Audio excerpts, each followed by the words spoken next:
തെരഞ്ഞെടുപ്പ് commission supreme കോടതി വരെ കയറ്റിയ ഒരു സംഭവം ഉണ്ടായിരുന്നു. മഹാരാഷ്ട്രയിലായിരുന്നു അത്.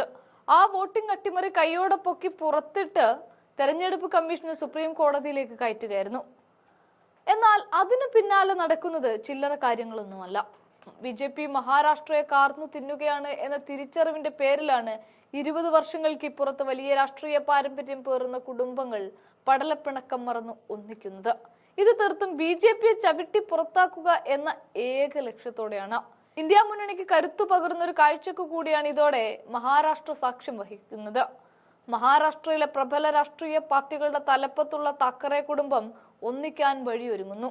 2005-ൽ രാജ് താക്കറെ സ്വന്തം പാർട്ടി തുടങ്ങാനുള്ള തീരുമാനത്തെ തുടർന്നാണ് താക്കറെ കുടുംബം രാഷ്ട്രീയമായി പിളർന്നത്. 2 പതിറ്റാണ്ടിലേറെ ആയിട്ടുള്ള പിളർപ്പ് അവസാനിപ്പിക്കുകയാണ് എന്ന സൂചന നൽകി രാജ് താക്കറെയും ഉദ്ധവ് താക്കറെയും രംഗത്തെത്തുകയാണ്. മറാത്തി സ്വത്വത്തിനും സംസ്കാരത്തിനും ഭീഷണിയുണ്ടെന്ന ആരോപണങ്ങൾക്കിടെയാണ് താക്കറെ കുടുംബം ഒന്നാകുന്നു എന്ന സൂചന പുറത്തു വരുന്നത്. വ്യത്യസ്ത പരിപാടികളിൽ സംസാരിക്കവേ ശിവസേനയുടെ അഥവാ ഉദ്ധവ് താക്കറെ വിഭാഗത്തിന്റെ മഹാരാഷ്ട്ര നവനിർമ്മാൺ സേന എന്നിവയുടെ തലവരായ 2 നേതാക്കളും മഹാരാഷ്ട്രയുടെ ഭാഷാപരവും സാംസ്കാരികപരവുമായ താല്പര്യങ്ങൾ രാഷ്ട്രീയ വൈരാഗ്യങ്ങൾക്ക് മുകളിലാണ് എന്ന ഒരു പൊതു സന്ദേശമാണ് നൽകുന്നത്.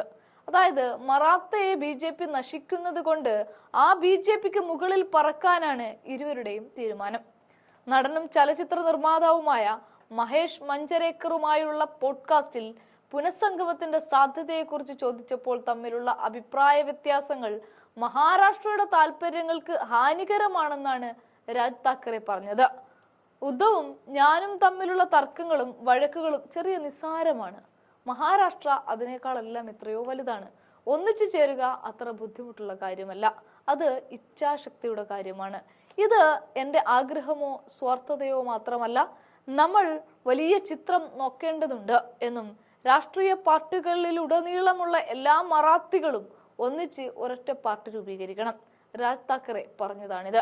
2005-ൽ ശിവസേനയിൽ നിന്ന് താൻ പോയതും 2022-ൽ ഏകനാഥ് ഷിൻഡെയുടെ നേതൃത്വത്തിലുള്ള പിളർപ്പും തമ്മിലുള്ള വ്യത്യാസവും രാജ് താക്കറെ ചൂണ്ടിക്കൊണ്ടാണ് ഇനി തങ്ങൾ ഒരുമിക്കാൻ പോകുന്നു എന്ന സന്ദേശം നൽകുന്നത്. അതേസമയം ഭാരതീയ കങ്കാർ സേന സംഘടിപ്പിച്ച ഒരു സമ്മേളനത്തെ അഭിസംബോധന ചെയ്തുകൊണ്ട് ഉദ്ധവ് താക്കറെയും അനുരഞ്ജനത്തിനുള്ള ഒരു സാധ്യത തുറന്നിട്ടിരിക്കുകയാണ്.